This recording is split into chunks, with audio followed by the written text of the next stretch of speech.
Hello and welcome to This Car Pod. I'm Filippo. I'm Nick, filling in for Kenan. Kenan is away. Kenan's in Europe right now, gallivanting through the old country. And so instead we have Nick wearing an E39 M5 shirt. Is that a memorial for Kenan?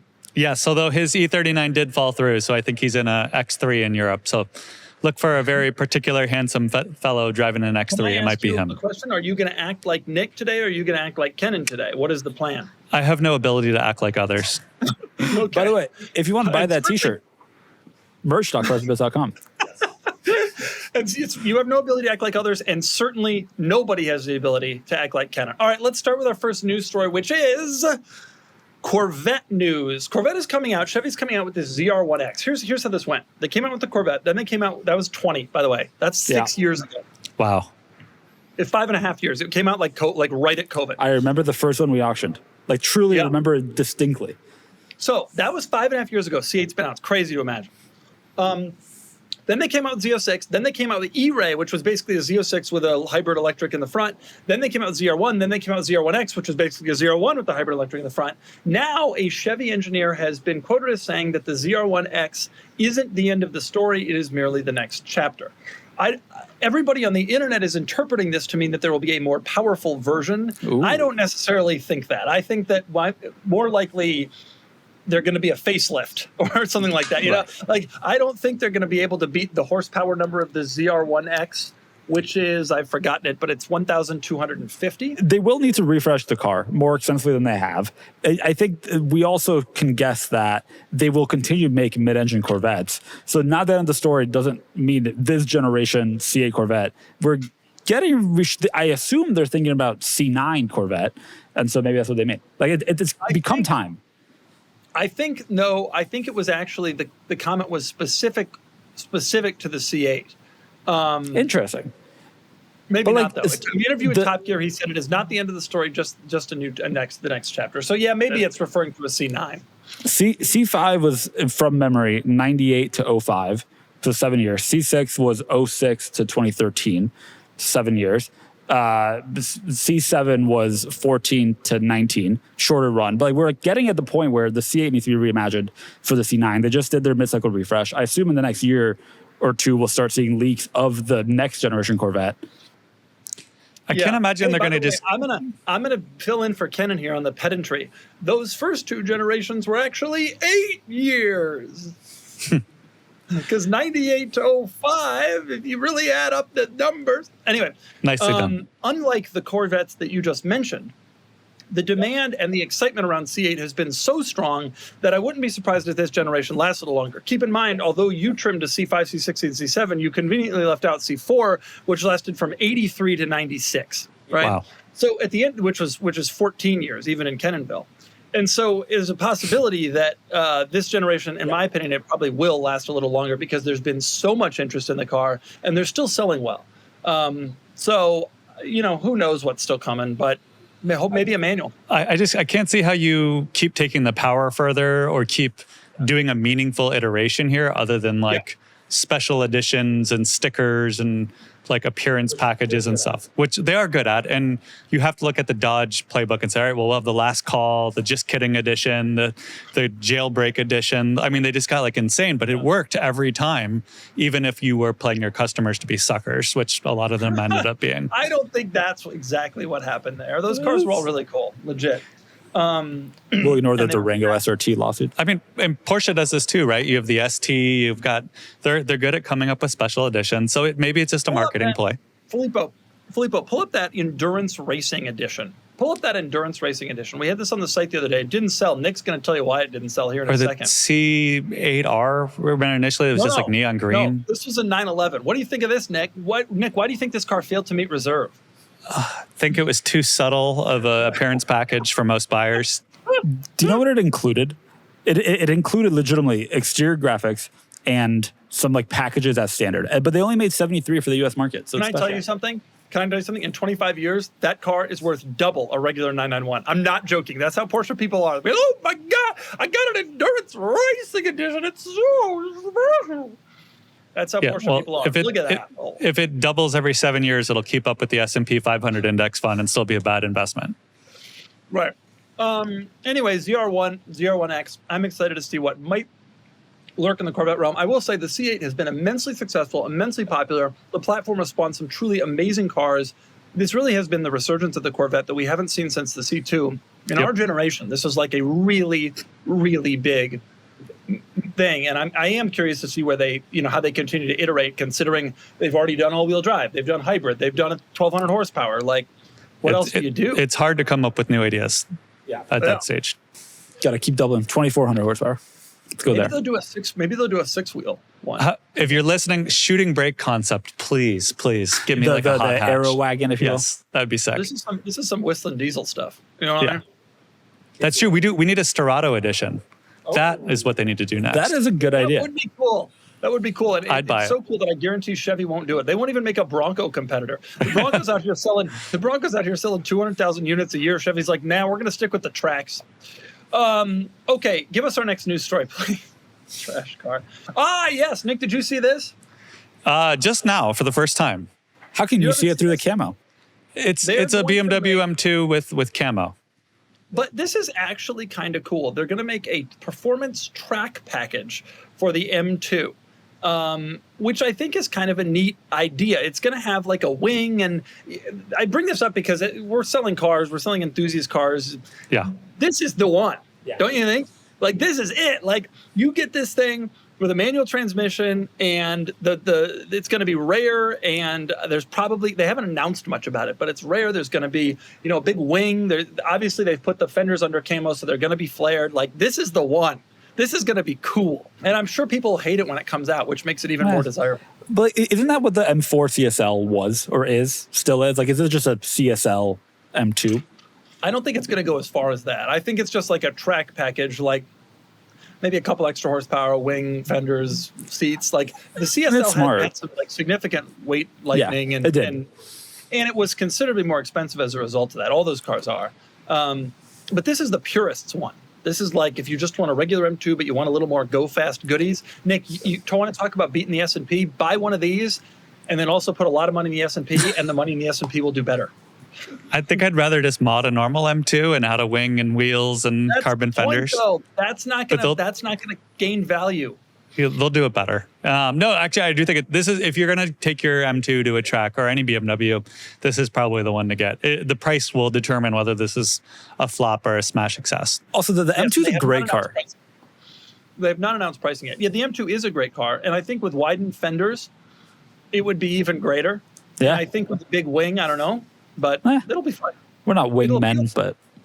No, Nick is. Are you kidding? That's so true. Filippo and I are going to rocket bunny an M2 in our garage smoking some cigarettes.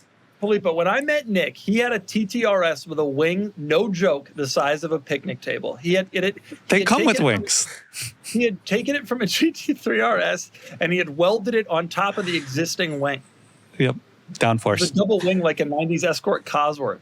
The understeer is notoriously fixed by giant wings in the back. Famously. Correct. Front-wheel drive biased all-wheel drive, okay? Oh, baloney. Understeered. Okay. All right, give us our next news story, please. This one's my very favorite news it's story. It's the most important by far. I want to be very clear about this. Maserati, and my apologies to the folks at Maserati, who I'm sure we've greatly offended over the years. Maserati's name has come out with the MC20. Now, in my mind, this is still a new car, but it came out in 20. Oh. And I haven't seen one. I have seen one. It was crashed during a test drive and at the local high-end body shop. The only time I've ever seen one. Have you seen a McTwenty? Outside of a dealership, probably not. It would be rare. Yeah. Like maybe at Cars and Coffee. So maybe. Anyway, they've announced that because the MC20 is now 5 years old somehow, they're going to rename it. They're going to facelift it and rename it the McPura. Oh. The McPura. Oh. Why? It's a McDonald's promo time. I think it's like they need the money, so I'll accept that. What's the most wild about it is there's no bump in horsepower, there's no change to the engine, there's no change to the drivetrain. The visual changes are almost impossible to identify, even if you had them parked next to each other. So all they did was roll out this name, which is pretty weak to say the least. I want to be clear. The actual name is MC Pura or Pura. We will not refer to it as that. We were going to only call it the McPura, or maybe the McPura, depending on your interpretation. Right. For the rest of our podcast's history. Can I ask you? I know that Maserati has an MC line on some cars. Yes. Your Quattroporte may have been an MC line car. Correct. Yes. I can't think of any other tied to MC that they have. Why get rid of the number? The number was the only thing that connected it to any heritage. Fundamentally, they don't have another line of cars called the McGeebly and the Met Quattroporte.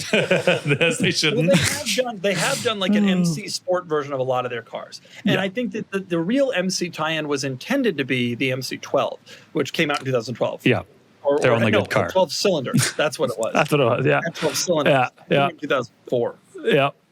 Close. But now M20 seems old. It was in the past. It's like COVID-19. Right. Like Nick had COVID the other week.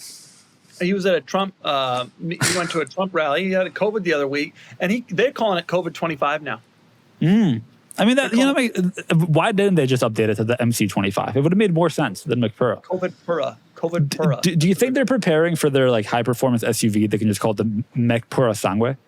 They just like really connect it to their real important brands. I think Pura is supposed to be like it's like a pure car, simplified, like more track oriented, but like it's just so similar to what they had. I think they're wasting a good rebrand. Like I assumed that if they were going to rebrand, they were going to do it for the Gran Turismo and said, oops, since no one can tell this in the previous gen apart, we'll at least give it a distinct name.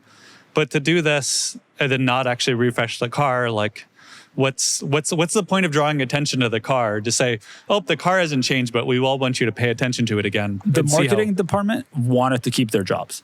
And so they had to they're all going to lose their jobs. But they needed to create a need for like that designer for that week. I got a question for you. There's a new letter. What do you think the base sticker on this is? 288. Yeah. And that's a guess. Thereabouts. Little less, 250. Would you rather have this or a 360 Challenge Stradale? There would be so many cars you would have to exhaust. I will say, I love the McPura. Like, I think it's a great looking car. Truly. It's an exceptional looking car. Mm-hmm. Who doesn't love a nice V6? You know? Who doesn't love a nice V6? That's if you've got 250, even if you say I want to spend it on a new car, like you got to look at an Aston, a Roma, whatever they're calling it now. I'm going to be honest. These aren't trading at 250. Yeah. Even at 200, it's a pretty tough sell. So good luck to you, Maserati. Appealing. I mean, what's a Gran Turismo? 170? Something like that? Still thereabouts. I think a Gran Turismo is even more. Yeah, starts at 175 base. I would pay up for the McPura over the Gran Turismo all day, every day. I mean, that's obvious. I mean, the Gran Turismo is the most overpriced car in the history of currently on sale. I mean, there's no doubt. That's a 175 car. That's a $48,000 car masquerading as a 175 car. Yep. I think that's just like accurate. And honestly, I think that the prices that they're actually transacting at, I'd be curious if they're even cracking 150 on any of these deals. Yeah, I just, unless you're saying there's only a Maserati dealership and no other cars for sale in 100 miles. Like, the only time you'd be cross-shopping the two vehicles is if like, hey, I have a friends and family discount or my boyfriend is a sales manager at the dealership kind of thing. Yeah, that's exactly right. Going online without ExpressVPN is like putting all your passwords and credit card numbers on a huge billboard for the whole world to see. Every time you hop on a public Wi-Fi network at the airport, the hotel, or at your favorite coffee shop, your data is just floating out there for the taking, totally unprotected. And hackers on the same network can scoop it up. Passwords, credit cards, even your bank logins. And listen, it doesn't take some evil genius to do this. Just a little hardware and a YouTube tutorial. A smart 12-year-old could do it while finishing their homework. Why? Because your data is worth something. Hackers can make up to $1,000 per person selling your info on the dark web. That's where ExpressVPN comes in. It locks down your connection with a secure encrypted tunnel between your device and the internet. Basically, it turns your online activity into Fort Knox. A hacker with a supercomputer would need 1 billion years to crack ExpressVPN's encryption. And best of all, it's really simple. You just fire up the app, hit one button, and you're protected. You can secure your online data today by visiting expressvpn.com/cars. That's EXPRESSVPN.com/cars. expressvpn.com/cars to find out how you can get up to 4 extra months for free. expressvpn.com/cars. All right, what's our next news story? Do we have something good? Oh yeah, something great. We got to talk about the Mazda CX-5. There's a new CX-5. Oh my God, I saw this news story and I specifically didn't talk about it because it seems boring. What do you got? We got there's a new CX-5.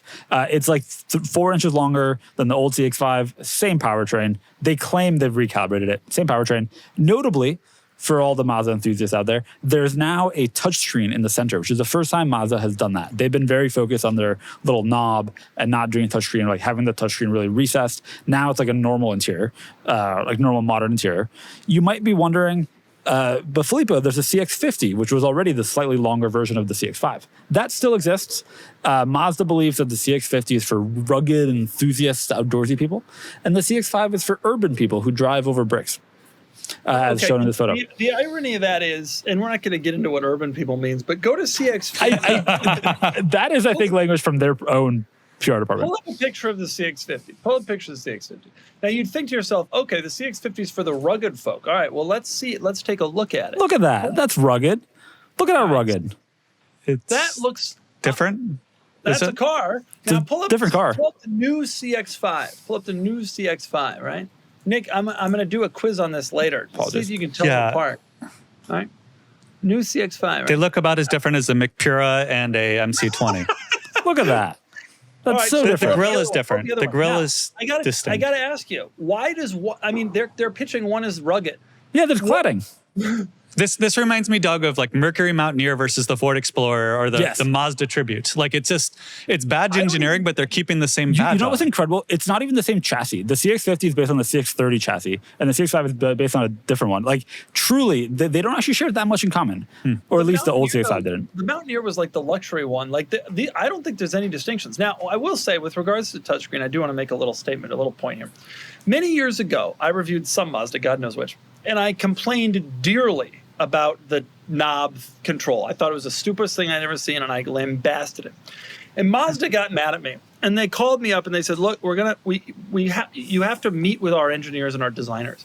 So I had a lunch in San Diego. They came to San Diego, like 6 of these people. This was like, these are guys who are all getting paid a lot of money to take the full day to come down to San Diego. Is probably thousands of dollars for Mazda, right? They all come down and they give me this explanation. They go through this whole thing. Here's why we do the little button. Here's why we do the knob. It's less time looking away. The knob is safer. The knob is better. When you're controlling your favorites, it's a better situation. It's better. We've done all the studies. We've done all the research. We've done these eye tests where we look at the people's eyes when they're driving with the knob versus the touchscreen, and the eye test is better and the knob is better. I sat with them for 6 years. 6 years. And then now they're doing touchscreen. So anyway, I will say one fact about the CX-5: there is a CX-50 hybrid that's built on a Toyota assembly line or built alongside Toyotas and uses a Toyota hybrid system. The CX-5 in 2027, there'll be a hybrid one that uses an entirely different hybrid powertrain, but that's not for 2 years. There's probably a joke somewhere in here about getting rid of the knob and making it 4 inches longer, but we're moving on. I won't from make that. No, we wouldn't make that. Yes, joke. no. You wouldn't. In honor of the McPura, we won't make that joke. All right, move on to the next one. What do you got? Okay. This is a Waymo. It's the new generation of Waymo vehicles. They've been spotted in testing still. And it looks so cool. It's based on a Zeekr van, which is a Chinese EV manufacturer. And it looks legitimately quite cool. Also, the first Chinese brand that I can think of really breaking into the US market, even though it's via fleet sales. Have you mentally accepted that you won't see Jaguar I-Paces around? I still see them quite a bit. Well, you see them as Waymos. Everybody in San Francisco and now in parts of LA and San Diego sees the only Jaguar I-Pace I see are Waymos. At that rally I was at that Doug mentioned, we flipped a few over, I think. It looks cool. I'm into it, and I think from a visual standpoint, yes, it's an improvement. I personally would never trust a Waymo. Really? Have you ridden one? No, I would never get in one. It's great. It's taking jobs away from hardworking Americans, one. And two, you're trusting some tech company that prides themselves on failing fast and hard to drive a vehicle. No way, shape, or form I would rather walk. I would have expected you to be a little bit more pro Tesla than that because they're also doing some autonomous driving stuff. But Waymo is the most. This stance, you're not going to get an autonomous car. That's the stance you're going to take. You're going to Waymo is the most serious one. It could be a free taxi, and I'll be like, no, thank you, I'm good. I would not trust. You should them. ride in one. Especially, okay, I've ridden in the back of an I-Pace, not the most comfortable vehicle, but Waymo did great, and I'm excited for this because this is like an actual human design space. I will say the front seats swivel in the Zeekr, whatever this is called, and I do wonder how they'll have it configured, like whether you can just sit in the front. But it will be way better use of space as an autonomous car, and you should try one. It's better than you expect. The lack of seat swiveling isn't really my concern. It's the safety here, and I have to think replacing Jaguar with an off-brand Chinese car is not exactly Chinese car. For the record. Also, it's Jaguar, so like. It's all better. Jaguar had the E-Type. What did Zeekr have? Jaguar's off-brand too. Jaguar had the E-Type. God, give me a break. Okay, let me ask you this, Nick. What would it take to get you into an autonomous car? 20 to 30 years of R&D. They've had you should legitimately try one. Next time you and I are going somewhere, I'm going to call Waymo. I am both ethically and morally opposed to it. Wait, those are the same thing. Filippo, do you agree that if the horse was being replaced right now, Nick would be like, I'm not giving up old Bluey. Yeah, dude, and I would have a sick stallion too. Like you'd be like, yeah, that's a nice horse. Like I get it. You know when you asked if he was coming to this podcast as Kenan? Yep. Turns out. No, Kenan would never go down any of this road, although he would not also ride an autonomous car, I bet. Yep. Okay, this is a boring story. I will say one interesting thing. Did you read the article about the Volkswagen bus in the Journal? Yeah, that was a great one. I have not yet. All right, Journal did a big piece. I don't know why this is a news story. Greatest news story I ever read. Wall Street Journal did a big piece on the Volkswagen bus and how it's been a complete and utter flop.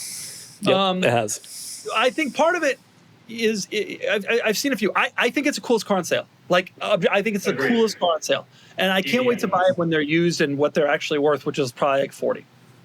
I think there was a bad product planning decision to only bring the long wheelbase. I think that decision was made in the U.S. with Volkswagen of America, and it was the wrong decision because it ended up forcing the larger one, which is more costly and also looks a little weirder, honestly. And I don't necessarily think that minivan buyers are the buyers for the car. I think it's like people who want to look cool, and you look incredibly cool driving that thing around. Nick, are you thinking about an ID Buzz for your family? I that's why I like that article. I would absolutely love to put my family in it. I live in Encinitas, which is like a nice coastal surf town where there's still like there's like weekly meets for air-cooled buses. Like it is, we are the target demo, and it's just for 70 for an EV. I'm just like not into it, and now the tax credits are going away, and so buy it before September. I'm not buying it. This is your shot. But to Doug's point, if it were affordable or even mid-range, I would be so into it. And then at 70, you're just kind of like, I gotta tell you, cool. a couple of appealing electric cars have come out. I'm not an EV guy. I went on a big rant last podcast about how I really strongly believe the government should continue to EV subsidies to make EVs better and to make us competitive against China. And I really do believe that. I'm not personally into them, but a couple of appealing EVs have come out in the last couple of years. Obviously, Rivian. But the electric G-Wagon and now the ID Buzz are both out. And I really like beyond, forget about the powertrain. Like I think they're both just great cars regardless. Gas, electric, they're just great. And neither of them are selling. They are absolute duds. And I'm like here for this used situation. I know, it will be quite appealing. Apparently it's incredibly hard to sell the G580 with EQ technology. Electric G-Wagons, you should go on AutoTrader or whatever website you use to look up cars. Electric G-Wagons are going cheap already. They're already like 30 back at MSRP used with like 800 miles on them. It becomes appealing at a certain price. I want to get back to this story though, because there's two things I want to talk about regarding the Zeekr. First, like I said before, first like real Chinese entrant in the U.S. There have been a couple of Chinese built cars, the S90L Volvo, for example. But this is like the first like really truly Chinese brand in the US, even though it's not being sold to consumers. The other thing is I-Paces are expensive, and you got to assume they're expensive to maintain. And these, if you convert their cost in China to the US, it's like 40 grand per van. You assume Waymo got a deal. It's all new technology. It's like they've updated their sensors, packaging, etc. It becomes really interesting to see if they bring price per unit down massively. That changes their business dramatically. Why don't they get tariffed? They may. I don't know. It's a very good question. Is that, I mean, like, does fleet sales give you a loophole, or are they still paying 50%? I assume that they are indeed tariffs. Huh. Hey, Filippo, I got a question for you. Here on Also, registration must be hard. Here on Nantucket, they have electric buses that are Yeah. Chinese. So what's that Hope about? they don't need to buy a new one. I do wonder how regulation works around this, right? Like, Yeah. this isn't U.S. street legal. But there's so many exceptions made for like autonomous driving permits that Right, and presumably it's at a they're small cut scale off. now, so they can afford to overpay a little bit. But I'm excited to see them here soon. Well, I won't be buying the Zeekr or the ID Buzz, but I am in the market for a nice Fisker Ocean if anyone's got a line. I got Nick? 14 grand in my pocket. Wires ready. Then you could buy one tomorrow. I think you'll need about 9. Buy two. Give us our next news story. All right, Porsche. You're familiar with Porsche. You own a Porsche. I do. You guys are the two people here that own one. They've announced another set of price increases. They announced 2026 911 prices back in the spring, and they went up pretty dramatically. They've now announced that pretty much across the lineup, there's a 2 to 4% price increase that goes into effect the next month or two. Porsche was very careful not to say that they're tariff-driven, but they are pretty clearly tariff-driven because those are applying to these cars when imported to the U.S. They just got to recoup some of that cost. They're not passing across the full tariff amount, clearly, but they are trying to raise prices a little bit. That means that the cheapest 911 is over 130 grand, but these also apply to non-911 How much models. is it? What is the cheapest 911 then? 130 something, like 130 and some cents. Jeez. Sorry, Yikes. I don't remember anymore, but As someone who works in sales, my initial thought is they're raising it 2 to 4% because they can. It could be tariffs, it Well- could be anything, but people will pay. There's a wait list. They're selling. Like until they stop selling, keep raising your price. What's especially annoying to me about this whole situation is that eventually the tariffs will come off, whether it's with Trump or deep in the future, or post-Trump. But regardless, the automakers aren't going to pull the prices back. Right. Like the increase in price that they're doing now, they're going to keep. Like once they realize the consumers accept the new price, they're going to do it. Yep. And if Porsche raises the 911 to $135,000, then such and such raises the such and such, and then the next thing you know, a Miata costs another $3,000, right? Because I think you're everything- describing inflation. yeah. Yeah, but inflation that has been supercharged by the policies of the federal government. I will also note, Porsche is struggling a fair amount with sales in Q2 and in 2025 as a whole because the Chinese market is weak right now. And they're incredibly reliant on the U.S. for a lot of their sales. And raising prices 2 to 4% is notable for them because it does also impact the Macan, which went up 2.6%, the Panamera, which went up 3.6%, and the Cayenne, which went up 3.6%. That puts them in a tough position. So people are driving self-driving Zeekrs over in China and not 911s? The high-end market in China has remained quite active compared to like 5 years ago, but has struggled a bit last year. Interesting now, Porsche prices increase, everybody's increasing prices, and this is what we all said would happen when they announced tariffs, and everybody's like, they're not going to increase prices, the country importing will pay the tariff, whatever the thing was. It was so stupid. It's obviously going to be passed on to the consumers, and here we are, passing it on to the consumer. And it's beneficial for carsandbids.com, but very non-beneficial for you. And it's very annoying, I think, if you're a car enthusiast. To add a little bit of nuance, there are some manufacturers that have kept really attractive incentives live because they've seen a surge in sales and they're willing to eat into their margin for some amount of time to do that. Also, inflation, part of the June inflation numbers was relatively low because spend on cars went down a little bit. It's like an interesting situation. A lot of purchasing was moved up. I think the real impact of the tariffs will be felt in Q3 with some of that fervor and the demand that was pulled up. You got to figure out what to do now. It depends how long it lasts. It'll be felt in Q3 maybe, but it'll certainly be felt in Q4 and then all next year. Q3, yeah. 7. And, I mean, it could get ugly, but I guess we'll find out. Yeah, Nick, I will say, by the way, Nick. Oh, Nick he's done. He bought a massage chair last I heard. Yeah, and I just redid a bathroom. I think we're stimulating over here. We're growing by 4 inches and replacing the knob over here for the economy. One other piece of Porsche news. I believe they just announced that they've built 1 million Macans. All right, guys, real talk. Brunt Workwear is back as a sponsor. And while I've not always been a boots guy, I have to say that these boots blew me away. I got the Marin boots, and the second I put them on, I was like, wait. Am I even wearing boots? How are they this comfortable? Most work boots feel like concrete blocks for the first week, but not these. No break-in needed, just straight up comfort and durability. They're made for more than just walking. Instead of wearing them around for the uncomfortable break-in period, I was walking around my house wearing them like sneakers, just good-looking, real boots with actual comfort. Brunt was founded by a guy named Eric Gerard, and he grew up as a salt-of-the-earth, blue-collar guy and built this brand for real workers. That's why these boots are named after guys he grew up with. It's personal, and it shows. Whether you need waterproof, safety toe, pull on, lace up, Brunt's got you covered. And they've got more than just boots. Heavy-duty workwear that is built to last. Brunt didn't just make a durable work boot. They reinvented comfort for the hardest workers out there. And for a limited time, our listeners get $10 off Brunt by using code CARS at checkout. Just head to bruntworkwear.com and use the code CARS, that's C-A-R-S, and you're all set. After purchase, they will ask you where you heard about them. Please support our show by telling them that you heard about them from us and enjoy your pair of Brunt work boots. That's not news. What's your next news story? Actually, the new Range Rover logo, which is interesting. So That's what this is? for people listening, yes, Range Rover debuted a new emblem, and it's two R's basically if you just sort of did a mirror image of one on top of the other. This is a secondary logo, so they will keep the Range Rover script, but their point is you can't always fit 10 characters across. On the hood, you obviously can, but there are certain points where they need a smaller logo to imprint places. And Rolls-Royce already has the double R where they're kind of on top of each other.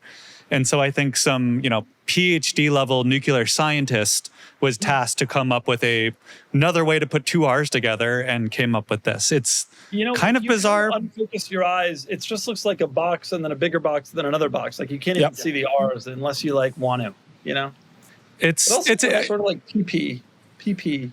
It looks luxurious-ish. Yeah, it looks like a Louis Vuitton or Gucci type which is what print they're going that they would for, repeat. certainly, right? Yeah. It'll always be mounted on fleur-de-lis I hope wrought so. iron.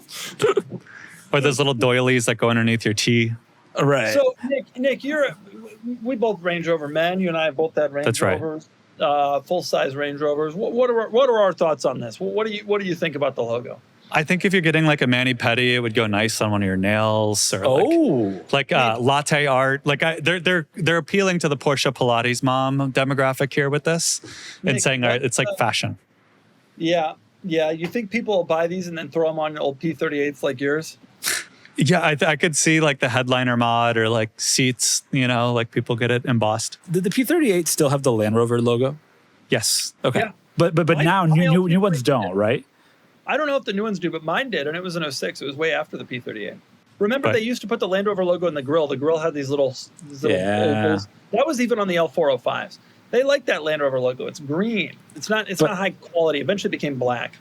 A lot of these stories today were kind of like manufacturers jumping the sharks with renaming things like the McPura, or coming out with like these pedantic special editions like ZR1XX or what have you, the CX-5 being indistinguishable from the CX-50.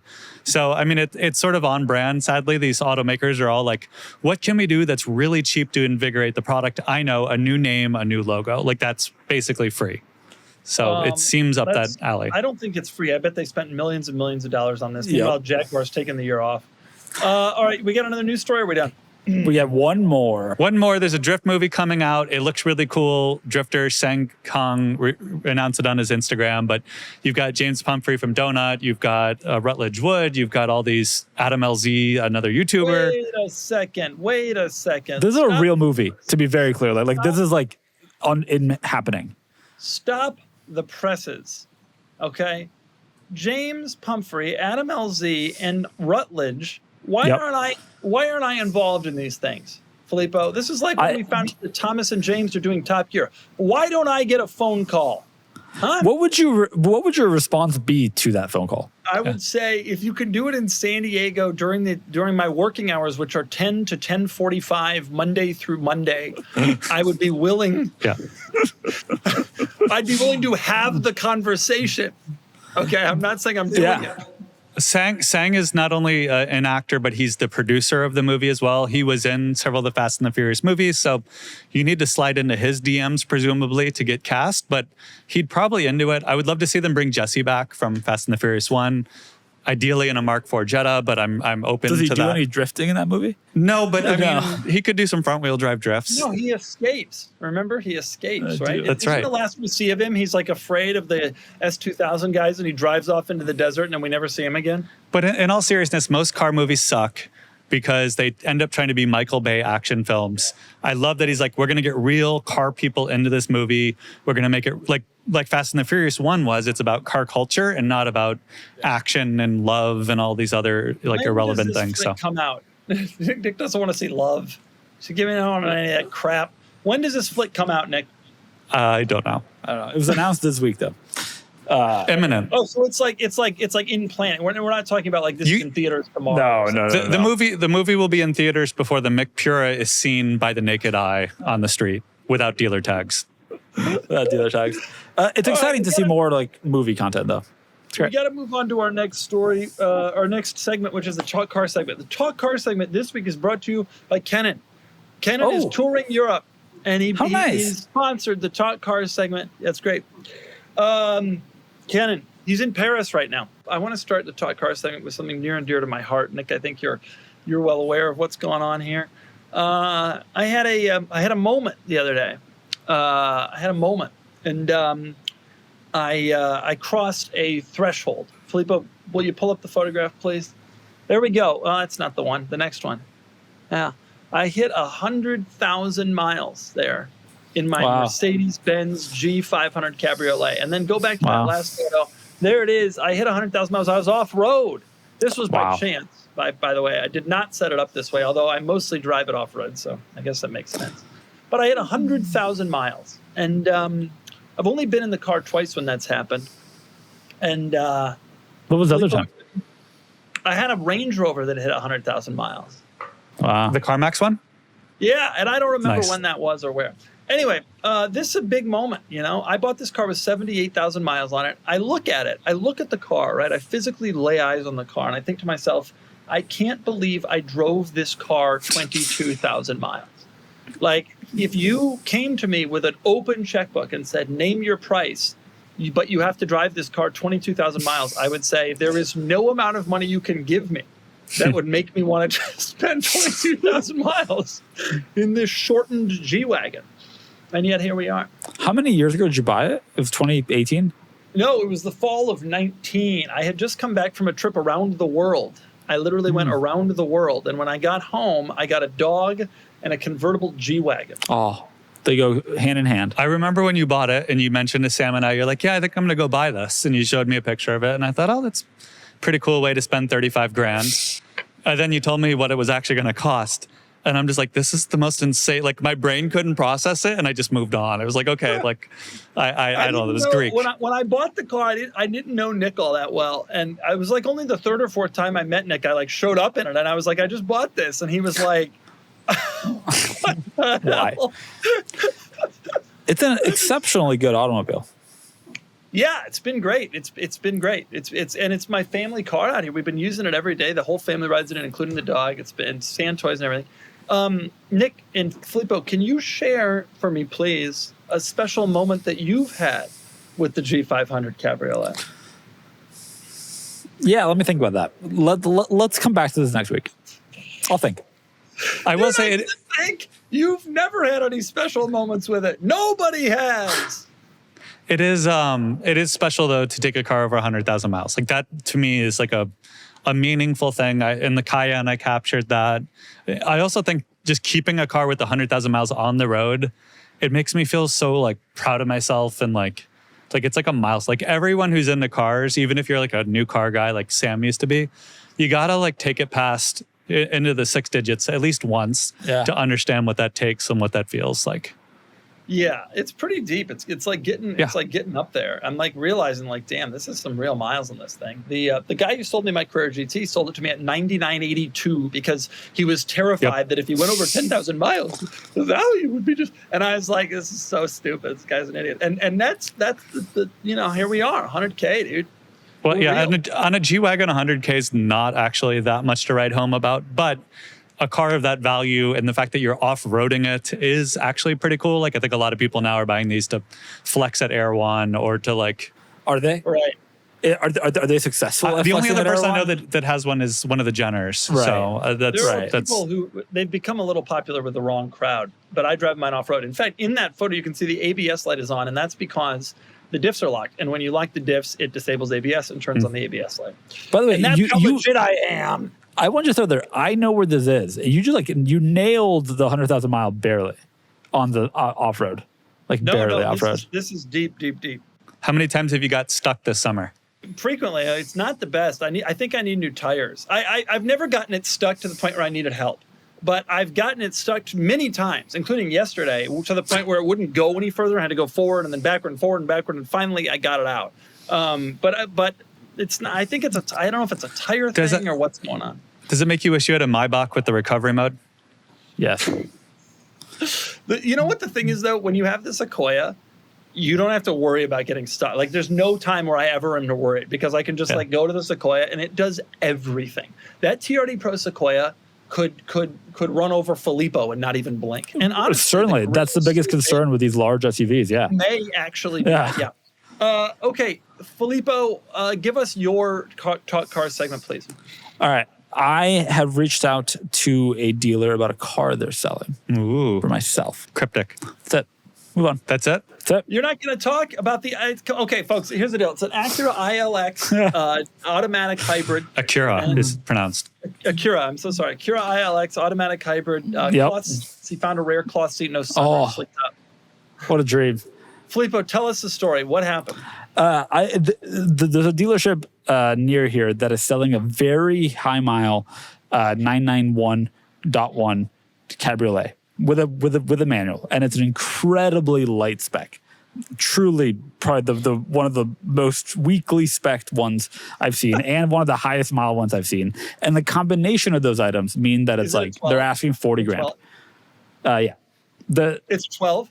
Oh yeah, it's a first year, highest mile one I've seen, lowest spec I've seen, and therefore it's the cheapest. Perfect. And I'm considering pulling a Hoovy and buying the cheapest X in America. It always works out. Yeah, it works for him always. It has 120 something thousand miles. It's interesting. It's a cheap way to get to a 991, and that's kind of appealing. So we'll see.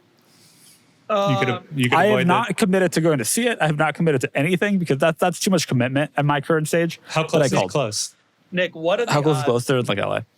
Nick, what are the odds? What percent do you give it? So here's the thing. We used to give Filippo a hard time for not taking action, and then he impulse bought that GTI. So now that... Well, no, wait. I want to be clear. We gave him a hard time for not taking action on really cool stuff that he always used to talk about. And then he impulse bought a practical, affordable hatchback. Which I love. It's such a good car. It's so Filippo. Like, reach for the stars, and if you miss, you may end up somewhere in your backyard. Like, that's kind of okay. It's such a good car. My wife had said that she loves the GTI. I drove it to LA yesterday. To LA and back yesterday, and it was wonderful. It got 37.5 miles per gallon on that trip. It did everything perfectly. It does everything perfectly. I do like it a lot. But I could trade it in for or sell it and buy a 991. And if I sell that and a Barth, I'm like 30 of the 40 grand there.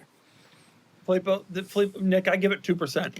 Nick, what's your talk? I don't give it more than 2%. Because he has to sell 2 cars to get there, that will take too long and the car will be gone. He hasn't even moved on selling the Abarth yet, and it's not even using it, and it's just a trash car. First of all, I am using it. Our friends, when their cars break down, as Kenan has, and as our producer Sean has now, borrow it. So that's a purpose for it. They then make fun of me for how not great it is, but they do like it briefly, and they borrow it. And I've been told that I can't sell it until August. Why? I'm going to make a video about it, and it can't go live till August. So it will be on Cars and Bids in August. Still have that car. I bet you still have that car next summer. No, not a shot. I will drive it off a cliff first. This episode is brought to you by Ava. Cars and good credit score go hand in hand. Having good credit can be the difference between being able to afford the car your enthusiast heart desires or not, which is where Ava comes in, helping you build credit fast. Ava is a credit building app that makes it super simple to improve your credit fast, so you can get better rates on loans, pay off debt faster, and keep more money in your pocket. Instead of waiting months for a secured card, Ava is instantaneous. It's simple, affordable, and it really works. Most members see their credit go up in less than a week. Hello, F40. Ava reports your on-time payments to all major credit bureaus every day to help you build positive credit history quickly. The longer you stick with Ava, the higher your score can go. Joining Ava gives you access to all of Ava's credit building tools, starting at just $6 per month. There's no credit check, no interest, and no fees. Ava is the highest rated credit building app with thousands of 5-star reviews. It's the only credit building app rated excellent on Trustpilot and an A+ by the Better Business Bureau. Don't let your credit hold you back another day. Grow your credit score fast with Ava. Download the Ava app, spelled AVA, today. And when you join using my promo code CARPOD, you'll get your first month free. This offer is only for my listeners. Get the Ava app and use promo code CARPOD, CARPOD, to get your first month free. That's promo code CARPOD. Thanks to Ava, and now go get yourself good credit. Nick, what's your top car segment for us? Mine's short and sweet. I have no Multipla. We've been on the Multipla search for so long. All of them have been, we got one, a PPI, and it was so rusty you could literally bend the frame. What happened to the green one that you just sent us a couple of days ago? It's still available, but the closer you look, the worse it gets. And I just... No, it's not nice enough. It needs to be It's pretty rough. We deserve, as your friends, a nice multiple experience. You guys don't understand. Like, Filippo's over here talking big. Like, dude, nobody saved these things. I know, which is a shame. But you find it. He's commissioned somebody to go all around Europe looking for him. They're looking in Spain. They're looking in Poland. Anywhere. Like, there's no nice multiples. This wasn't a car people were like, let's preserve this so some American can import it as a joke in 25 years. It is. I want to be clear. An audience of one. It might be a joke to Nick. It is not a joke to me. It's a car that I will buy from Nick at the end. Well, that's the problem. It's not a joke to you. You have too high of expectations. If you're listening to this in Italy or southern Spain or a country where you treat your cars well and maybe therefore it's in good condition, not either of those two, let us know because we have a buyer for you. The other problem is it has to be a 2000 to be 25 years old, and that's like I think you say you have 99 2000, but it's. Every year we wait, there will be more options available. Then there was a facelift. I do not want you the don't have to facelift. wait that long. You need a pre-facelift. The facelift is but horrible. It's more complicated than this. You need a pre-facelift. You need a decent color. Personally, you don't want to get too far into weird languages because then you got to deal with all that. No, fine. If you're Italian and you have one, hit me up. And I went under 200,000 kilometers. Italian works as a language for the documents when they come. Polish, the car shows up and there are L's with lines through them. I don't think that flies at the DMV. I think you got a problem then. Right. Well, we'll go through Montana, and they're a little more lenient, I would say. So it should be fine. But I will speak to our Italian friends. Se hai per caso una Fiat Multipla che vuoi venderla, mandami un'email. I'm pulling out all the stops here. I'm speaking to my countrymen in their language to try to get you a Multipla. You're meeting them where they are. Okay, Speaking of Italians, I want to move on to the Market Report. Market Report is brought to you by the wing on the BMW M2 Track Edition. It's big and you can sit on it. Let's not test that claim. No. Think about the downforce. 6,000 pounds, if that's what they all say, of downforce. Like, that means you can, if you're way less than 6,000 pounds, you can sit on the wing. An automotive engineering expert. You could drive a Celine S7 upside down on the back side of the wing. and you can drive a naturally aspirated Tesla there, too. This is all my engineering takes. Okay. Anyway, I want to talk about, we were talking about Italy a second ago. I want to talk about the Italians. Pull up that 599 now, as my son would say. Do it right now. Nick, you deal with that ever? Or? There's not a lot of patience in either direction. All right. So what did this sell for? 111 or something? Yeah. So this was a 599 GTB in Blue Tour de France, but I will say it had a rebuilt Louisiana title. Nick, you don't buy this at dude, but it's 111. I know. It's appealing. Around New Orleans for like a decade to make some video. Nick, you don't buy this car? I'm happy with my Murcielago, but I think that is an amazing value prop. Also, you can swap these. So if you think it's perfect other than the transmission, it's pretty straightforward. A couple cold ones.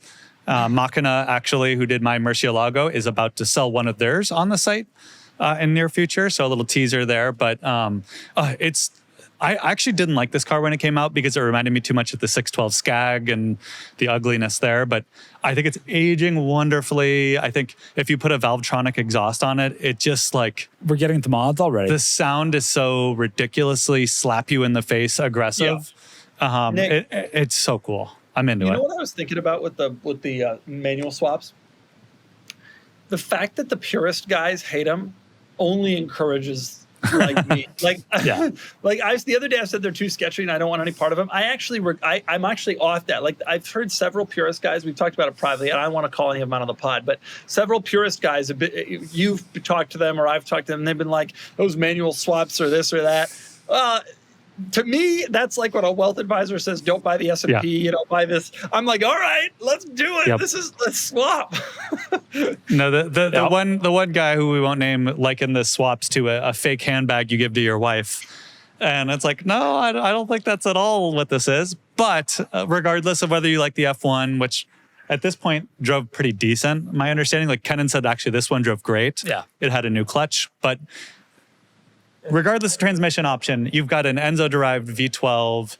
It looks really cool. That value there is amazing, especially when you consider the deepest base Porsche you can buy is now 130. So 135, save 20 grand, which is a major on this car service-wise, or the cost of a swap almost, and have something. That's a great point. 100 For times the cooler. price of a new 992 base, you get this, a built-in major, or a swap.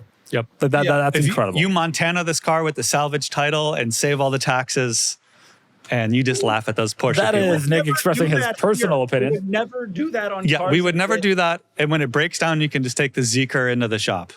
That's right. You can have it drive you. Hey, by the way, on the subject of off-color cars that aren't perfect, let's say, can you tell us your experience with Ed Bolian? You went over and saw Ed Bolian. You were on an Ed Bolian show the other day. Yeah, well, I will be on the pod again next week. I think Kenan's still gone. Kenan will still be Someone's gone. gone. And we're going to have some videos documenting that whole thing. So I will go into it.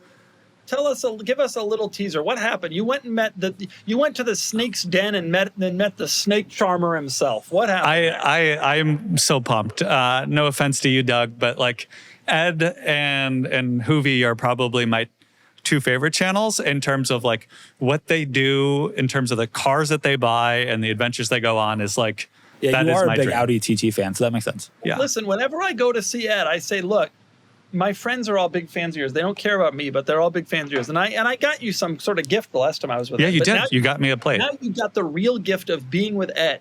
And that's a true gift. He's incredibly nice, just very generous human being, so easy to talk to. He's a lot like he is in videos. Like there's no on-off switch where he's like hamming it up for camera. Like he's just a easy, outgoing, conversational guy. Like we just talked cars. It felt a lot like our Wednesday night dinners where it was just like an effortless, oh, I'm really into that. Like we talked about the 599s like we're doing right now. We talked, it was all era, like the 2000s eras, Italian, heavily depreciated cars, which Your is dream. like, I can just talk that all day, every day. He gave me a ride in the Vey, which was amazing. His tires are a little old and we were in a residential area, so I didn't quite feel the full 1,000 horsepower, but that was a really special bucket list. More importantly, I got to drive his Diablo SV for about 40 minutes. And you'll have to wait for the video to hear my take on that. But let's just say I'm seeing orange over here, you know? You know Are what I you mean? going to sell the Mercy and get a Diablo? I don't... It's much like you do. Whatever car you've driven most recently is the best car you've ever driven. And then the next car. So when I was driving the... I only feel that way among the three cars that I own. Yeah. You're in a different little spot here, aren't you? If I had... Are you going to sell the Mercy and get a Diablo? Filippo, push him on this.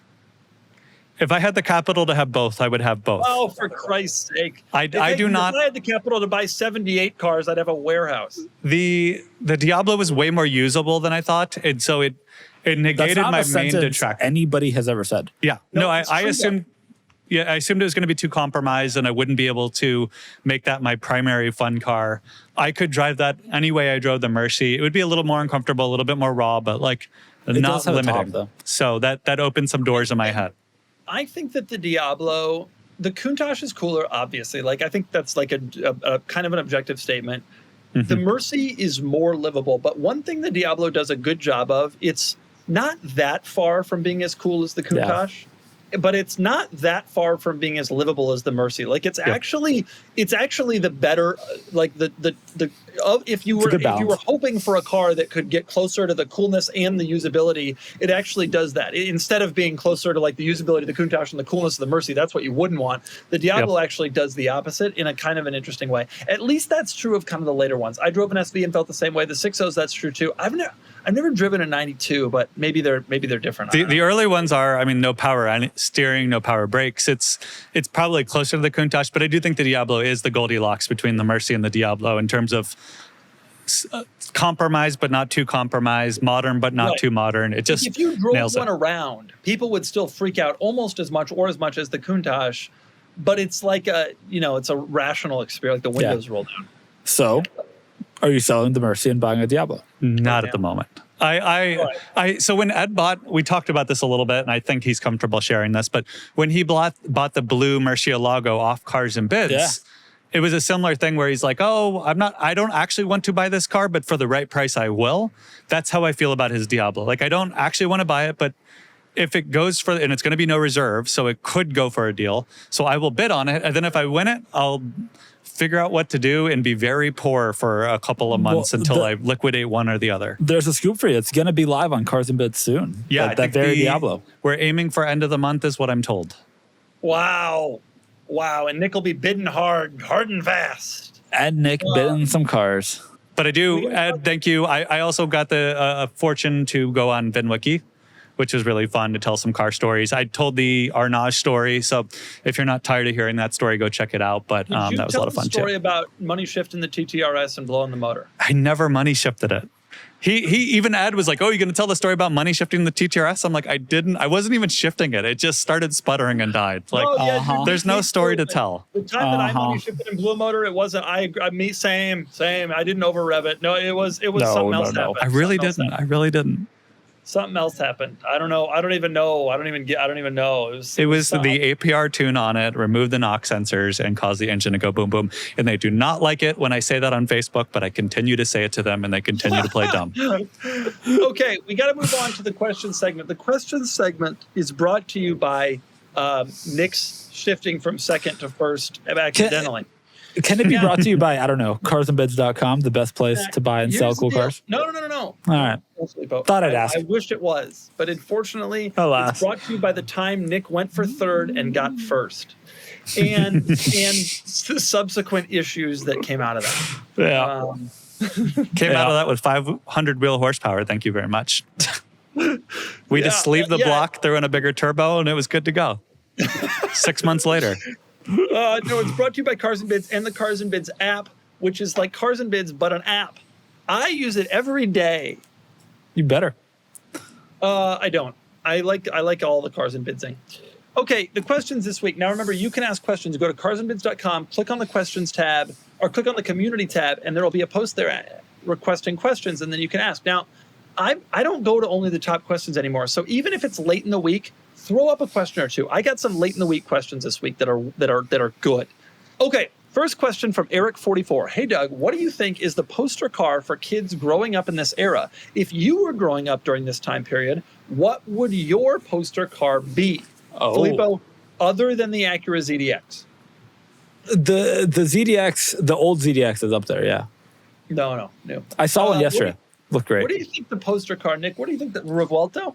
So actually, Ed had a really good explanation of this, which is basically we as a culture have like everything is now photographed. There's car spotters everywhere that a Ferrari, a Lamborghini is no longer special. And so the hypercars are now the poster cars. So the Koenigseggs, the Bugattis, like it's got to be $1 million car plus to draw any attention. Otherwise, it's just a Ferrari that you see, quote unquote, anywhere. And I know that's very Californian of me to say, but Like it's the bar has become so high that it's, even a Rimac Nevera is not going to draw any attention. Like it's got to be that's not a bad take, honestly. a Utopia, like something like that. It's not a bad take. No. Now, for me, it's an M3 Touring, a new one, and a Volvo V60 T8 Pulsar. But that's me.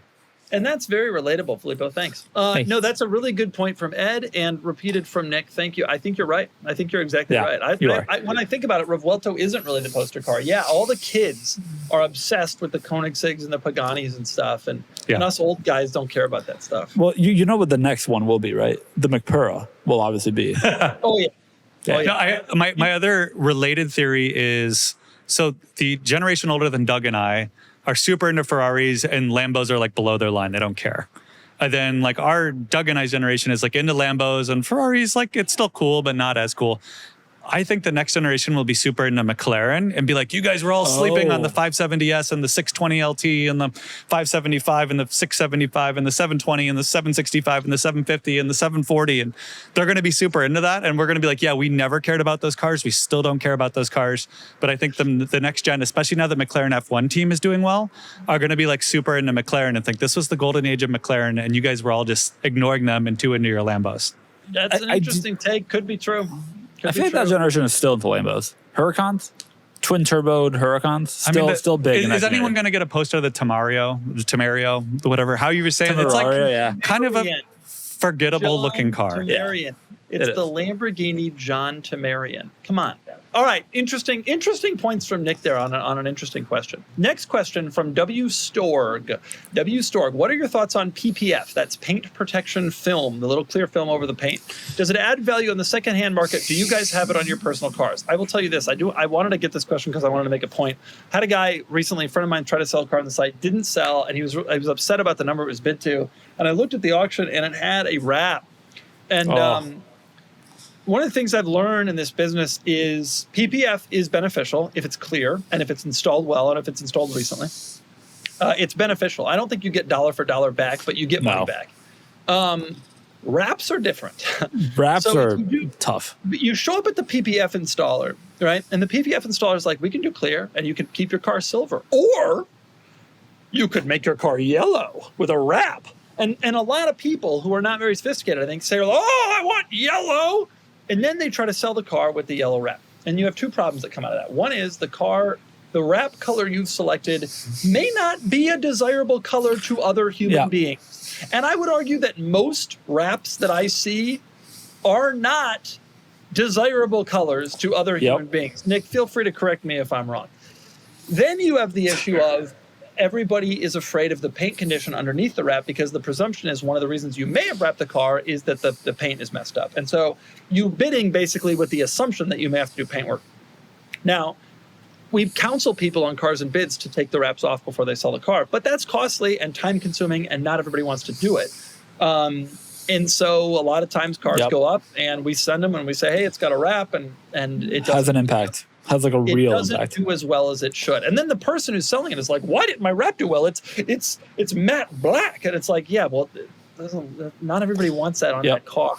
Or I will say the person who asked said PPF specifically and not wrap. I think they probably know the difference. To me, yes, if I see a car listed with PPF, I'm more interested in it for two reasons. One, the paint's probably in good shape underneath because you usually only do that when the car is in good shape to begin with and you want to preserve it. It truly does prevent damage. There's tons of things on that. But it's also a signal that the seller is someone to spend $5 to $10 grand getting their car protected that has no aesthetic benefit otherwise. And tells me they're the type of person who really took care of their stuff and were meticulous about keeping it up. It does feel like the real benefit of PPF is not in the resale value, which may be a little bit, but marginal. It's really you're protecting yourself while you own the car because you're not going to get the same stone chips. It can prevent damage if you run into something slowly. Like there are ways that it protects your investment. And you can drive it harder. I wouldn't say tailgate people, engine but just pulls harder when you have PPF. I follow people a little closer, especially like Matt in the GT3 RS who slings rocks. I don't care. I even had my windshield PPF'd because a Mercy windshield is allegedly a $10,000 piece of glass. That's the question. The second part of the question is, do you have it on your own cars? My Ford GT is full PPF, including the windshield. My Carrera GT is full PPF, including the windshield. And the Countach, the paint work is not good, so I didn't bother PPFing it because, I mean, either it has to be repainted, like there are chips and it's no big deal. But the windshield is PPF'd on the Countach for the same reason you were just explaining. I will say, I ran my Ford GT into my house a couple weeks ago. Yeah. This didn't make the podcast. I was trying to find a nice way to say if you run into something slowly. I met your house. I should have talked about this on the pod, but it wasn't a big deal. I ran into my house with my Ford GT, and hey, folks, haven't we all, at one point or another, crashed Ford GT into a house? No, but you have crashed a G-Wagon Cabriolet into my garage door. Uh-huh. Yeah. Uh-huh. Yeah. So like I hit stuff, you know. And anyway, I ran the Ford GT into the house, and I was a little bit anxious, although not particularly. And then we took off that section of PPF, and the PPF had completely protected, even in an impact such as running into a house, it had completely protected the car. I'm dead serious. We re-PPF the area, and it's fine. Like there's not even an indent in the bodywork. It's incredible. Stuff's magic. You know, it is. Yep. I will say I have very poorly installed PPF on the GTI. I didn't do it; just like came with some really bad PPF, and I'm ambivalent about it. Elite Finish is a detailing shop we go to, and Kevin, their manager, he's like the contractors are with other people. Oh, all these other installs are crap, and this is the way you do it, and like all the other guys say that. But he's right. He is right. My Courier GT was done so poorly, and I had him clean it up, and he did a. They hide all the little seams. Like you really can't tell it's there unless you look. Unlike a wrap where it's matte black or yellow or whatever undesirable color it is. Starburst. All right. Next question from Minivan and Miata Lover. Would you, Kenan and Filippo, or at least let's say, would you, Nick and Filippo, ever consider doing a Top Gear / Grand Tour style video special trip across a state or country? We would love to watch the three of you drive across some beautiful parts of America and the world. We did! We did this! And people watched, sort of, but not enough for us to justify doing it again. Actually, Nick and Kenan were both part of it. We drove out to the desert. I had a Cayenne Turbo, for God's sake. Whatever happened to that Cayenne Turbo? He did say beautiful parts of the country, and I'm not sure a dry lake bed in the middle of California qualifies. Are you kidding? The desert is incredibly beautiful. It makes you dream, like the ocean. Anyway, look at this. Go watch our video. That's gorgeous. Listen, I'll tell you something, folks. If our video here gets 20 million views, we'll do another one of these. I would like to do one in Wyoming, and we all buy muscle trucks. So you can have a Typhoon or Cyclone. I'll get an SRT10 Ram. Each person, maybe an SVT Lightning, the real ones, not the electric ones. And we can do a real American trucks in real America. Look at this shot. Yeah, no, the cinematography was great. And all the comments were either you ripped off Top Gear badly or you really upped your production value, and there was nothing in between. Anyway, we did. And Doug cheated. Went great. I loved these videos. I thought they were funny. I actually watched them. I thought they were cute. And Nick was in them. And Nick was problematic, honest. I'll tell you. We were out there for 2 days. We have some stories. My attention span doesn't fit for 2 days. Like that's a big ask. 20 minutes. Yes. We learned. This podcast is a stretch in terms of how much quality interaction you can get with me. All right, next question. True. We got two more questions, maybe three. Let's do this. Doug, I got a question. Do you want to split go halvesies with me in that B5 RS4 that was just in the carousel? Have you seen this? I want it so badly. Have you seen this? It is a true European market B5 RS4. No, they're legal now. They're 25 years. They're legal now, dude. B5 RS4s are legal. People have gone through so many hoops to get these cars legal. There was a company that actually went through the process of getting them federalized. Yep. And jumping through all those governmental hoops. And a few of these cars came over legally, and now they are legal. The earliest ones are 25, and this one is here from France, and they're coming. We've auctioned a few previously. Yeah. But they were all converted. Yeah. This one's in Jersey, so it's right across the pond from you, Doug. Like let's do this. Look at this car. Okay, a couple of good questions. I forgot. There are some actually legit good ones. From Sturdberger, what vehicle modification do you generally agree with or find appealing and would recommend for most vehicles? What modification do you think people generally do that they shouldn't because of reliability, appearance, or performance reduction? This is I'll take this for you because I think we're going to see eye to eye here. Please. Big brake kit, coilovers, exhaust, downpipe or headers. We recommend race cats and not a full wheels, obviously. Cat delete. Yes, Yeah. wrap, airbags. XD wheels, you think, or something better? Yeah, bags and coilovers, actually. Some redundancy just in case one fails.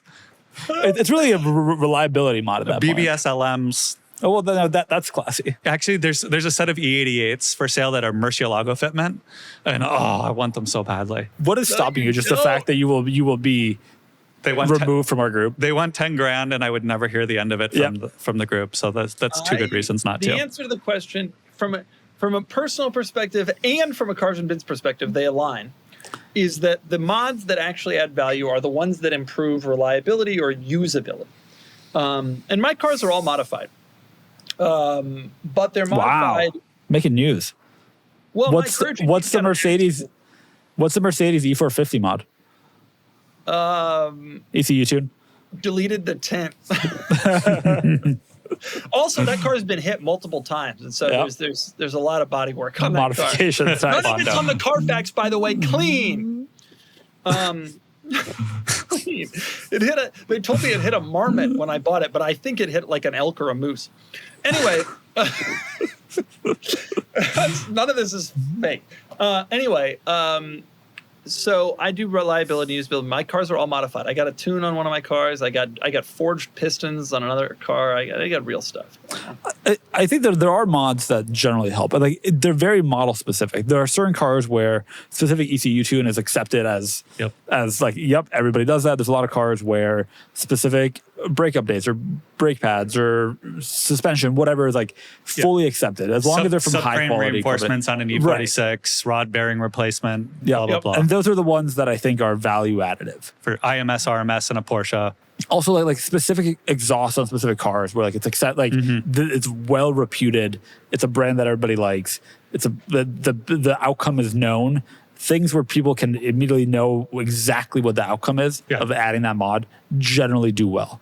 Yeah, we've talked to off-road mods. Often you can go where they're not helping the reliability or their performance other than an off-road capability, but like a mild lift or like a Cayenne off-road build. Maybe you don't get dollar for dollar back, but you might get more than a normal example. The biggest thing that I see people screw up that is a plea to you all is if you have two sets of wheels, the stock wheels and an aftermarket set of wheels, and you're including both in the sale, do the pictures with the stock wheels. That is what 95% of people would prefer. And then the 5% of people that like the non-ones. Maybe people want aftermarket wheels, but they probably don't want the aftermarket wheel that you selected probably doesn't look. You're trying to reach the whole point of Cars and Bids. You can sell a car on Facebook Marketplace locally to some guy who comes by and lowballs you. The whole point of Cars and Bids is you're trying to broaden your audience and get more money. And you can't broaden your audience by selling a car with a bad wrap or bad wheels. That's the whole point. You're missing the whole point. You get the car back. Like that 3000 GT is a great example. That is a nice stock-looking 99 with the big old wing. Like that car is going to bring more money because it's stock, even though there's a big tuner culture for those cars. And I completely agree with that, Nick. That E46 wagon that you guys had was another example. He R&M'd it with the mods. He put it back to stock and got more money for it. Yeah, it's back to stock as a E46 and 3 build touring, which didn't exist. But yes. That's right. He R&M'd that car on a competitor's website for a lot less money. And then he made it better by making it stock. He was like, but I built it out. Well, people they want it to look a certain way. And I think it's a broader swath of buyers you're going to reach that way. And after not money shifting my TTRS, I sold it and I sold off $8,000 of aftermarket parts. I then sold the car for what I had listed it as is with all the mods installed. So like it's interesting. It's also what you just described takes a lot longer and requires a lot more effort, but you can really do okay financially if you're willing to do it. Like if you're willing to pull the stuff off, and most people get to that point and they just want it gone, and I get it. But I was there when Nick was selling seats to guys in Arizona and like doing the whole thing, and he made money on that stuff. Yeah. $8,000's a lot of money. Driving to the Arizona border was a little tedious, but otherwise it was worth it. An hour and a half. Okay, last two questions from Ultratech66. Doug, how often do you look through your own Wikipedia page? Is it accurate? Filippo, is it? Have you been on there? I have not. What do you find think? out? Oh, look, there's me. Nick is me. That is you. My child saw a photo of me without a beard, and now that you're a bearded guy too. And she said, "Oh, you're like a tall baby." And that's what I see when I see that picture. I don't Tall look at baby. this very often, but there's probably some misinformation. I didn't know this. In 2024, you were named winner of Emery's 40 under 40. Congratulations. Yeah, let me thank you so much. Thank you so much. Years ago, there was a profile written of you in whatever Emory student newspaper was called, and I am quoted because I was interviewed for that article. There's like a thriving black market for Wikipedia editors. So now it's become so hard to edit pages because people think you're manipulating it for commercial purposes.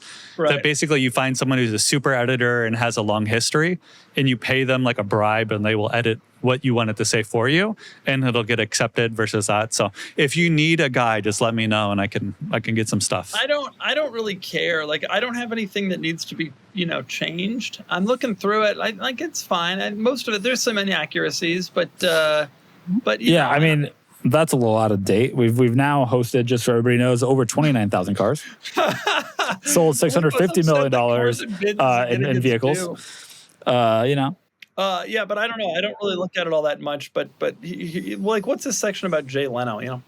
All right, last question from Gold Panda 94. I'm a sentimental guy, and driving my own car on a grand tour of Europe is one of my bucket list items. Is this Canon? No, it's just some guy, but it's me, honestly. I've always wanted to drive one of my cars in Europe. Only Volvo and Porsche still do European delivery. Buying a new Porsche is not practical for me. I don't have any interest in a Volvo. I would do a BMW, but they don't do it. Sad. How hard is it in practice to ship my Miata to Europe, do a 2-week trip, and then ship it back? Okay, here's the deal. This is a thing that I spend an enormous amount of time on. First off, if you're rich, you can fly it, and the car will arrive the next day. It's about 15 grand one way. So 30 grand. Is total. that it? It's a lot of money, but it's not. Wait, sorry. It's not, that feels cheaper than you'd expect.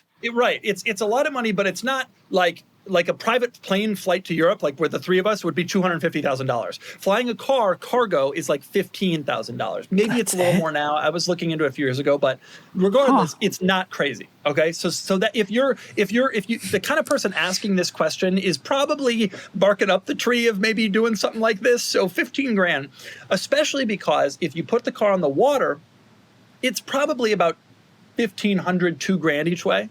So there's a cost to that, and you lose the car for 6 weeks to 2 months. Whenever this question gets asked on travel forums, because there's always people who are like, we're going to spend the summer in Europe, and it would be a lot cheaper to just send our own car instead of rent a car. The people on travel forums freak out. That's the stupidest idea I've ever heard. It's going to be so expensive to send a car. It's actually not. Every car around us, more or less, has been shipped. Right? Obviously some cars are built in North America, but cars come from overseas. My cars, my G-Wagon, right? They get on boats. It's not that expensive. Yeah. Most manufacturers have got the shipping cost, the destination charge down to $1,000 or $1,500. You as a person pay a little more because you're not doing it in bulk, but it's not substantial. No. The real issues are it's a logistical challenge because the shippers are not used to dealing with individuals. And there are some things you have to do. I've heard you have to own the car outright. You have to make sure your insurer is aware of it. There are specialty insurers who will handle this. You want to make copies of your license plates because people in Europe see American colorful license plates, and sometimes they have a tendency to find their way away from the car. And if you live in a one license plate state, you have to get a front plate made because even though it's technically legal, you'll get pulled over all the time in Europe. But it's possible, and it's not that expensive. If you're willing to put in some legwork, and if you're willing to pick up the car like an Emden in northern Germany, which is not ideal, this is a totally doable thing, and it is a dream of mine. And I tell my wife whenever our kids are really bad or really hard that someday, post children, we're going to ship the G-Wagon convertible to Europe and spend a whole summer kidless when they're off at college driving through Europe in the G-Cat. That's like my North Star that I dream I like about. it. So it's possible. Now, this person specifically is asking about a 2-week trip, and I think that's probably not a good idea because you'd lose the car for 2 months on the front end, 2 months on the back end just for 2 weeks. And that's assuming that the boat arrives correctly, that all the paperwork is correct, et cetera. But in Europe, you're allowed to drive around in a foreign-plated car for this period of time. It's totally same as in the U.S., by the way. Also true in the U.S. And every time I go to Europe, I see at least a couple cars with American license plates. People do it. I tried to. I think the easier move would be to buy a car in Europe. Hard. that's over 25 it's- years old. So this Multipla that I'm into that has all the red flags a used car could possibly have is in Stuttgart. And I tried to get Kenan or Sam to go look at it, drive it while they're there, and then just It is Vouch- notably harder because registration and insurance are really tough if you're buying the car in that country. Yes, I have looked into this. I only have looked into it in Italy, which is where I'd be interested in doing it. And in Italy, you have to be an Italian citizen or a permanent resident to purchase a car.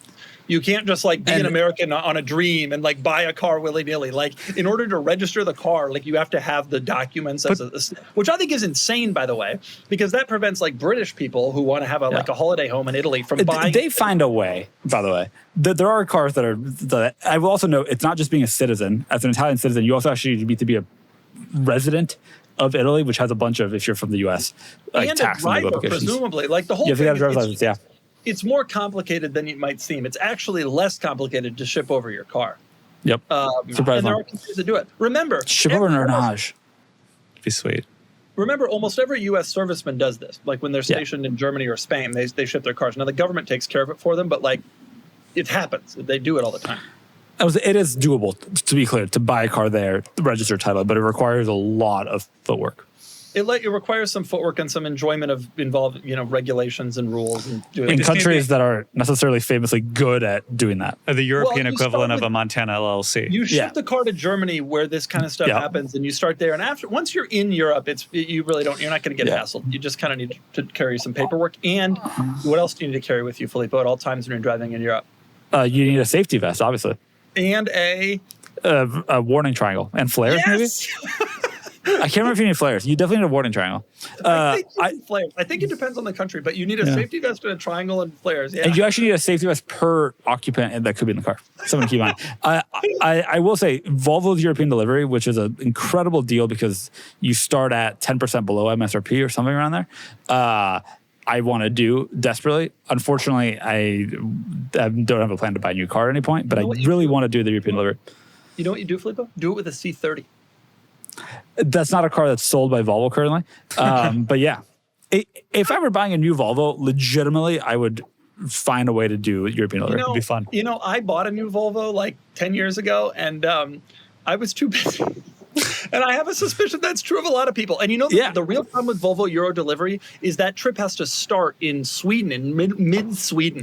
And so you're like 2 days on the road before you're not going to Italy from there. No, you're staying there, but in your own car.